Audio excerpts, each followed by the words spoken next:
மலர்களால் சூழப்பட்ட அழகான ராஜ்யம் ஒன்று இருந்தது. அதன் பெயர் ரோஜாபுரம். அந்த நாட்டில் 2 இளவரசிகள் வாழ்ந்தனர். ஒருத்தி சிகப்பு ரோஜா இளவரசி. அவள் மனம் அன்பு, கருணை, மகிழ்ச்சி நிறைந்தது. மற்றொருத்தி கருப்பு ரோஜா இளவரசி. அவள் தனிமை, கோபம், பொறாமை நிறைந்தவள். இருவரும் ஒரே அரண்மனையில் வளர்ந்தாலும் அவர்களின் மனங்கள் மிகவும் வேறுபட்டவை. சிகப்பு ரோஜா இளவரசி. அவள் தோட்டங்களில் சென்று மலர்களுடன் பேசுவாள்.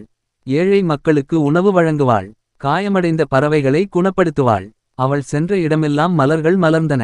மக்கள் அவளை பார்த்தாலே மனம் அமைதியடைந்தது. கருப்பு ரோஜா இளவரசி. அவள் எப்போதும் அரண்மனையின் இருண்ட அறையில் இருந்தாள். ஏன் எல்லோரும் அவளை மட்டும் பாராட்டுகிறார்கள் என்று அவள் எண்ணினாள். அவள் கோபம் அதிகரித்தது. ஒரு நாள் அவள் ஒரு மந்திர கண்ணாடியை கண்டாள். அந்த கண்ணாடி சொன்னது, உன் மனம் எப்படியோ உலகமும் அப்படியே மாறும்.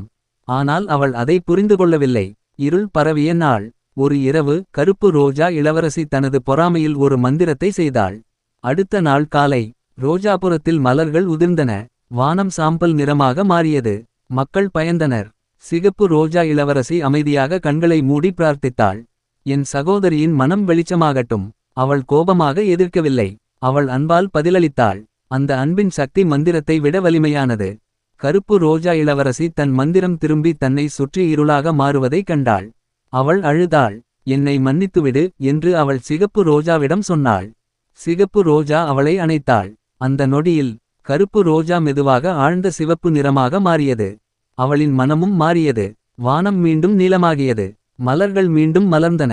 கதையின் நன்னெறி. பொறாமை இருளை உருவாக்கும். அன்பு உலகையே மாற்றும். மற்றவரை வெல்லும் சக்தி இல்லை. மாற்றும் சக்தி தான் உண்மையான வலிமை.